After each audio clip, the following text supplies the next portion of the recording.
வணக்கம், welcome to ராசாலிஸ் life style. நேற்றே நம்ம வந்து ரவுண்ட்லாம் பிரிக்க போகிறோம்னு சொல்லியிருந்தோம் இல்லையா? ஃபுல்லாகவே நம்ம ரவுண்ட்லாம் பிரிச்சுட்டு ப்ளேஸை வந்து நல்லாவே எக்ஸ்டெண்ட் பண்ணி வச்சுட்டோம். அதே மாதிரி எக்ஸ்ட்ரா ட்ரிங்கர், எக்ஸ்ட்ரா ஃபீடருமே வச்சுருக்கோம்.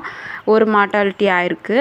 அதே மாதிரி உள்ளே வந்து உள் சுற்று ஒரு தார்பாய் சுற்றி இருந்தோம் இல்லையா? இப்போ வந்து ஹீட் கொஞ்சம் இருக்குது, வெளியே வெயில் அடிக்கிறதால உள் தார்பாய் வந்து நாளைக்கு நம்ம ரிமூவ் பண்ண போகிறோம். அதே மாதிரி இன்னும் கொஞ்சம் ப்ளேஸை நாளைக்கு இன்னும் எக்ஸ்டெண்ட் பண்ண போகிறோம்.